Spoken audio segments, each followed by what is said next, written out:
¿qué tal? Bienvenidos, un placer estar con ustedes nuevamente. Comenzamos nuestro Economía al Día en Cable Noticias. En Colombia casi todos los analistas del sector público y privado, todos coinciden en que es urgente una reforma pensional en nuestro país. Vamos a ver algunas cifras alrededor y algunas reflexiones en torno a este tema. Hoy con nuestro invitado, él es Rodrigo Castillo, gerente de Seguridad Social Colombia, magíster en Ciencias Económicas de la Universidad Nacional, especialista en técnicas actuariales de la seguridad social, magíster también en Gestión Actuarial de la Seguridad Social de la Universidad de Buenos Aires y perito actuario. Y bueno, es nuestro invitado especial y un experto en la materia. Bienvenidos y bienvenido, profesor. ¿Cómo está? ¿Cómo le ha ido? Gina, muy buenos días. Muchas gracias por la invitación y a los televidentes muchas gracias por estar con nosotros. Bueno, muchas gracias a usted por tomarse ese tiempo con nosotros para explicarnos un poco y darnos algunas reflexiones de este tema tan importante en nuestro país.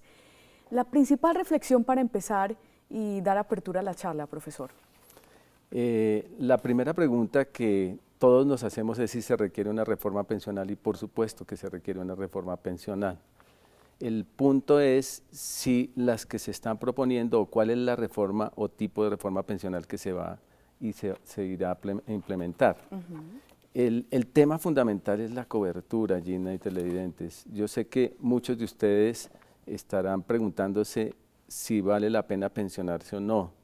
Algunos de ustedes, dependiendo de su edad y de su momento, van a preguntarse, ¿tendré condiciones para pensionarme o no? Hoy le preguntas a un joven si se va a pensionar, entonces dice, ya lo tiene claro, dice, no, yo no me voy a pensionar. Pero la siguiente pregunta es, y cuando sea viejo, porque va a llegar a viejo, ¿qué va a pasar? ¿De qué va a vivir? Entonces, el tema de la pensión está relacionado con el ingreso permanente que debería tener toda persona en todo su ciclo de vida. Y especialmente en la vejez, digamos que en etapas que son vulnerables como la invalidez, la muerte, pero también en la vejez. Todos aspiramos como a llegar a viejos. Siempre decimos que es como queremos ir al cielo, pero lo más tarde posible, queremos ser viejos lo más tarde posible, pero de todas formas vamos a llegar a viejos, si no morimos tempranamente. Y eso implicaría necesariamente unos ingresos para la persona. Ahora, esos ingresos tienen una relación individual con la persona, pero macroeconómicamente también tienen una implicación, tanto a nivel social como económico. A nivel económico, porque hay unos recursos que hay que disponer para eso. Ese es el ahorro de la economía que después se va distribuyendo y se va recuperando por parte de las personas que lo hicieron. Pero también es un tema social. Y mira, Gina y televidentes, el tema es tan álgido, tan complicado en este momento, que el 22% de la población en edad de pensión, es decir, personas, ponle mayores de 60 años simplemente para tener una relación, solamente el 22% tiene hoy pensión, alguna pensión. El resto, es decir, el 78% no tiene pensión. Entonces, la pregunta es ¿de qué están viviendo estas personas? Seguramente de sus rentas, pero no todos tenemos la capacidad de tener rentas. Seguramente de la asistencia pública, seguramente y la mayoría de su propia familia, o seguramente estaremos en la calle esperando que alguien nos entregue algo para poder sobrevivir. Eso ahí es donde es, y en esa etapa vulnerable es lo más complejo. Pero ni siquiera ese es el punto grave en este momento. El punto grave ya está diagnosticado por parte de muchas entidades como entiendo que el Ministerio, el Banco de la República, las entidades que se han dedicado a este tema y dicen, mire, Planeación Nacional, dice, mire, en los próximos años, si hoy tenemos una cobertura de 22%, en los próximos años estamos yendo a una cobertura del 12 y del 10%. Quiere decir que vamos en picada. Gravísimo. Y eso, la pregunta es, ¿con qué vamos a vivir en ese momento o de quién vamos a vivir? Miremos un poco esas cifras macro de las personas que están cotizando, los que efectivamente están aportando, porque una cosa es estar afiliado, otra estar cotizando, el nivel de desempleo actual, para entender un poco la foto y el panorama. Bueno, Gina, televidentes, somos 48 millones de colombianos en este momento. De esos 48 millones de colombianos, 24.7 millones somos población económicamente activa, es decir, que estamos en edad de trabajar y que queremos trabajar. Eso quiere decir que estamos en una etapa productiva en donde podemos generar ingresos y, por supuesto, ahorrar. De esos 24.7 millones, y aquí empezamos a desgranar esa mazorca y decir, miércoles, ¿qué está pasando? De esos 24.7 millones, 21 millones, 21.7 millones, 21 millones, perdón, han firmado una afiliación, pero eso no quiere decir que se van a pensionar. De esos 21 millones, solamente hoy en día el 40% está haciendo cotizaciones a pensión, que tampoco quiere decir que se vayan a pensionar, porque yo no me pensiono con una cotización, me pensiono en el Colpensiones con 1.300 semanas de cotización y en un fondo de pensiones con el capital necesario para poderme pensionar en su momento. Entonces, estoy apenas haciendo mi pensión. El 31% de las personas están en Colpensiones y el 69% están en un fondo de pensiones privado. Lo complicado es que de toda esta población, fíjense que ya pasamos de como casi 4 millones de personas que ni siquiera han pasado por el sistema de pensiones. Estas personas, por supuesto, ya están relegadas del sistema de pensiones y nunca van a tener una pensión. Y la preocupación es qué va a pasar con estas personas en ese momento. Pero las otras tampoco se asegura nada, porque si solamente el 40% está haciendo cotizaciones, eso quiere decir, y es nuestra fidelidad al sistema, más o menos lo que dicen las cifras de la Superintendencia Financiera, es que cada 40 años estamos aportando solamente en promedio 20, es decir, 20 no lo estamos haciendo. Entonces, el problema es bastante grave para la población colombiana a nivel individual y por supuesto a nivel colectivo. Profesor, parte del problema es que existe una competencia entre los dos regímenes, Colpensiones y los fondos privados, porque muchas personas dicen me va mejor en uno, en otro, entonces se vuelve una competencia. El sistema ha sido perverso en eso, Gina, tienes razón. O sea, la competencia del sistema no es, pues digamos, no es tan positiva, porque no hay primero mucha información financiera en el sistema.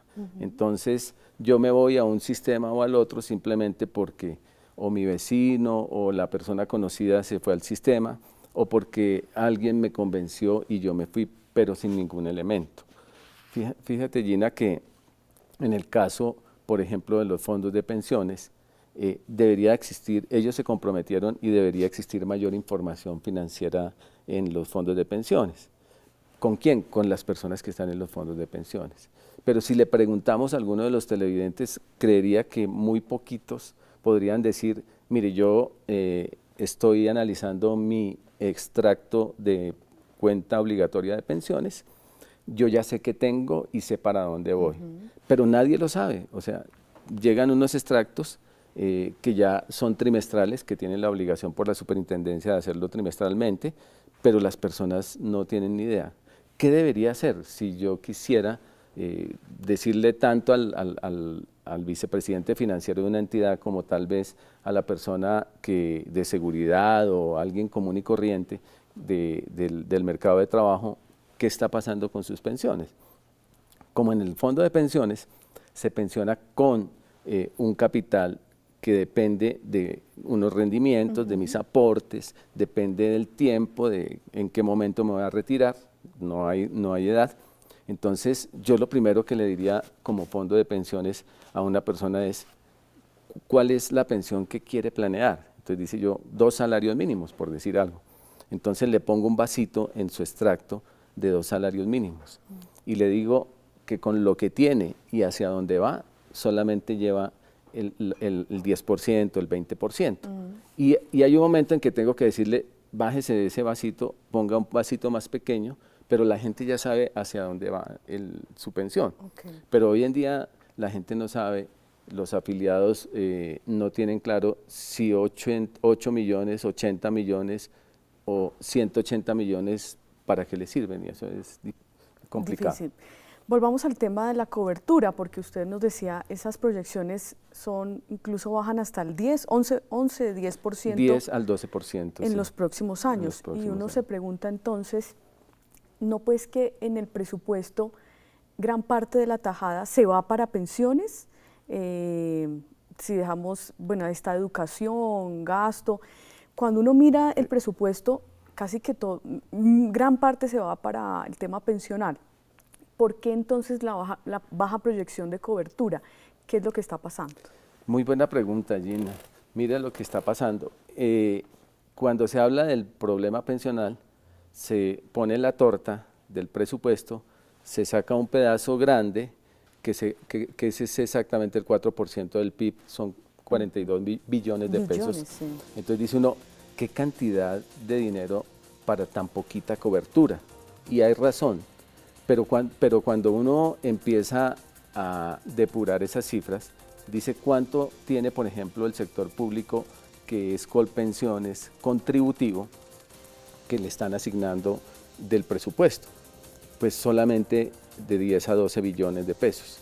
¿Y el resto dónde está? El resto está fuerzas militares, Policía Nacional, Magisterio, sector público, antes Cajanal, hoy UGPP, que tienen pensionados que nunca hicieron aportes y que nunca están haciendo aportes. Por ejemplo, el régimen excepcional de las fuerzas militares y de policía es un régimen que no está por aportes. Entonces, cuando metemos todo en la bolsa, decimos, nos quebraron las pensiones, y resulta que no nos quebraron las pensiones. Hay una pregunta que siempre me hacen en mis clases y es la siguiente, dice, pero es que el sistema pensional es una bomba fiscal. Eso está ahí debajo, va a estallar, mire qué hace, escóndase porque eso ya viene. Y resulta que no es una bomba fiscal. Entonces dice, pero ¿por qué no es una bomba fiscal? Y es muy sencillo, porque si nosotros tenemos el 22% de las personas en edad de pensión pensionadas con una pensión que, miren, el 75% de las pensiones del régimen contributivo que tiene el sistema, en el sistema público, igual para el privado creo que es un poco más además, es de un salario mínimo. O sea, son pensiones muy bajitas. Entonces dice, ¿por qué tan alto? Entonces, un problema sí es un problema, por ejemplo, en España, porque el 95% de las personas que están en edad de pensión tienen pensión, pero aquí apenas el 22%, si vamos para el 10%. Prácticamente, si dejáramos el sistema como está, desaparecería en el tiempo el tema fiscal. Pero el problema no es solamente el tema fiscal, porque el tema fiscal no es verlo como una erogación del presupuesto para unas pensiones, sino verlo en conjunto para la población, que yo tengo que seguramente llegar a hacer políticas asistenciales para esos viejos que ya no tienen una posibilidad de ingreso. Bueno, profesor, permítame hacer una pausa en este momento. Seguimos hablando en el segundo segmento un poco más de ese punto de vista del déficit que existe en el sector, de la bomba que muchos están advirtiendo que va a estallar, porque quiero conocer un poco más esa opinión. Hacemos la pausa y venimos a hablar también un poco de propuestas y la opinión acá de nuestro invitado. Ya continuamos.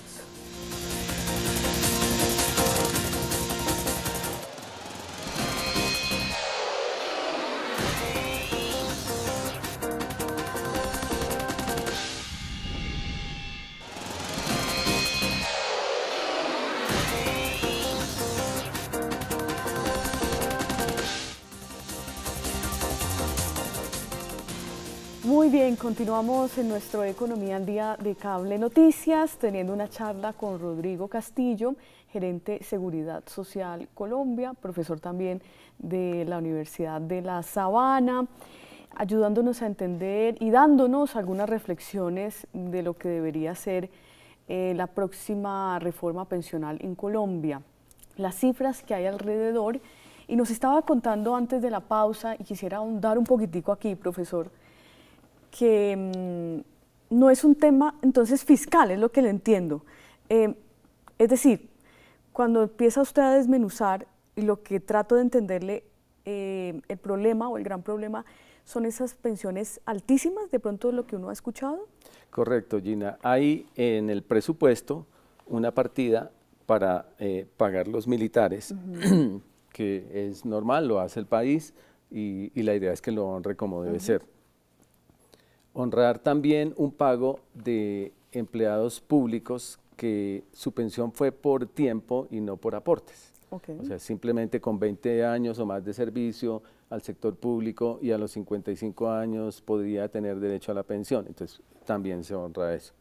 Pero los maestros públicos, ahí hay una importante también parte de la tajada que se dedica para aquellas personas, docentes del sector público que tienen unas características especiales y ellos siguen. Digamos que también. Están también otros regímenes especiales como los congresistas, los magistrados, que tienen pensiones por encima del, por supuesto, de cualquier promedio. Superan hasta los 25 salarios mínimos, estamos hablando de pensiones de 20, de 25 millones de pesos. Digamos que ya están y pues hay que pagarlas. Afortunadamente, en el 2015 hubo un acto legislativo que cortó varios de estos regímenes. Sin embargo, uno ve en la rama judicial cómo se mueven y dicen, bueno, este todavía tiene esa transición, pero yo creo que con el tiempo se va a diluir y se va a acabar. Esas pensiones tan altas y todo eso están en esos regímenes que son diferentes. Pero si uno coge, por ejemplo, Colpensiones y toma el 94% de las pensiones están por debajo de 4 salarios mínimos. O sea que no hay pensiones tan altas en el sistema contributivo del régimen de Colpensiones. ¿Y por qué Colpensiones le está pidiendo presupuesto a la nación? Porque el sistema nació como un régimen de prima escalonada. ¿Eso qué quería decir? Que cada 5 años la prima, es decir, la cotización se iba aumentando. Y eso nunca pasó casi hasta la ley 100. En el 84 se hizo una modificación al 6.5, luego al 8.5, luego llegó al 10, al 10.5, al 11.5, al 12.5 y hoy estamos en el 16%. ¿Cómo era el sistema? Era un sistema tripartito del Estado, los empresarios y el empleador. Y todos aportaban hasta llegar al 22% y mantenerse en el 22%. Eso permitía actuarialmente, por supuesto, un sistema totalmente financiado. Sin embargo, a los 5 años dijeron, pero mire, esta es una entidad que no tiene pensionados, que es lo que hoy le está pasando a los fondos de pensiones. Los fondos de pensiones tienen apenas 127.000 pensionados, la mayoría por invalidez y muerte, y tienen 200 billones de reservas o de ahorro allí de las personas. Entonces, es un sistema que está arrancando. Entonces, cuando arranca, dice, pero esto es un negocio donde todo el mundo aporta y nadie saca, pero hay un momento en que empieza a madurar y saca. Hoy en día, cuando se dejaron de hacer todos esos incrementos que se debieron hacer, se hizo el Sistema Nacional Hospitalario con recursos del Seguro Social. Los test los pagaban a un valor muy bajo al Seguro Social, prácticamente les daban algo más del IPC. Entonces, eso no era un sistema realmente de pensiones. Entonces, ya hoy en día, que está, pues tiene unos pensionados, tiene que pagarlos y por eso tiene que decirle al sistema, al presupuesto general de la nación, que le transfiera parte de los recursos. De hecho, si no se hubieran creado los fondos de pensiones, esos 200 billones de pesos habrían estado en el Seguro Social, porque uno en un sistema de estos que es paralelo, o estoy en uno o estoy en otro régimen, pues es el mismo mercado laboral. O sea, con los fondos de pensiones no nació otro mercado laboral, simplemente el mismo mercado laboral se fue dividiendo y los fondos fueron tomando inicialmente, que fue lo que dijeron los fondos de pensiones, yo voy a descremar el mercado laboral, es decir, cojo los más altos de salario y me los traigo, y ya con eso tengo. Cuando se dieron cuenta, pues es que el 84% de la población que aporta al sistema de pensiones lo hace por 2 salarios mínimos y hacia abajo. O sea que pues es un sistema que nuestra remuneración es muy baja para poder hacer una pensión alta. Ok. En ese sentido, ¿qué propuesta, digamos, usted vería viable para una futura reforma pensional? Porque lo que le entiendo es que se debería entonces antes es fortalecer ese régimen de prima media. No. No. Digamos que lo que se dice es, mire, el sistema de reparto, de prima media, que ese es un tema más actuarial que otra cosa, pero este sistema de Colpensiones es un sistema inviable porque cada vez hay menos aportantes por más pensionados. Sí. Digamos que ese es un sistema general de pensiones. El otro sistema es un sistema de ahorro para la pensión, no es un sistema de pensiones. Yo ahorro y con eso puedo al final comprar una pensión, que también pero es solamente por la persona. Entonces, la propuesta digamos, hay unas propuestas que me parecen poco razonables y es, por ejemplo, aumente la edad. No porque no se debe aumentar la edad, sino porque simplemente se dice aumente la edad y pase las 65 años las mujeres. Si el diagnóstico es que el 22% de las personas están pensionadas y vamos para hacia el 10 y 12%, si subimos la edad, pues simplemente lo que vamos a hacer es correr hacia atrás la cobertura y vamos a decir que ya pues prácticamente se pensionen muy pocos. Cuando digo que son muy poquitos afiliados frente a varios pensionados, cojo la parte demográfica. En la parte demográfica, desde el 67 hemos venido en una transición demográfica disminuyendo las tasas de fecundidad, las tasas de natalidad, ha aumentado la vejez. Digamos que eso es positivo para la población y fue lo que frente a políticas públicas se logró, la explosión demográfica, etcétera, todo eso fue disminuyendo. Hoy en día la pirámide no es una pirámide como estábamos acostumbrados, un país joven, sino ya un país un poquito más viejo. Pero fíjese que somos menos viejos que Chile, por ejemplo. Pero en este sentido, entonces tenemos ya una pirámide donde hay más jóvenes, por supuesto, que viejos, pero cada vez en proporción un poco menos. Pero así se planteó y está bien. Cuando yo lo llevo al sistema pensional y pongo los que están cotizando, entonces digo, es que los que cotizan son muy poquitos. Fíjese que solamente estamos cotizando el 40% de la población económicamente activa, como lo comentábamos al principio. Entonces, cuando yo paso todas estas personas y las pensiono con el 40% de la pensión de los cotizantes, pues eso no da. Pero esa no puede ser la relación. ¿Por qué? Porque si el 40% de los cotizantes solamente lo están haciendo y se mantuviera, pues no se van a pensionar toda la población, por el contrario, va a quedar más poquita población pensionada. Entonces la relación, digamos que ahí no funciona. Y el sistema no es que el sistema de Colpensiones no funcione. Aquí lo que no funciona es el sistema pensional en su conjunto. Es decir, hay que hacer una redefinición de todo lo que es el sistema pensional.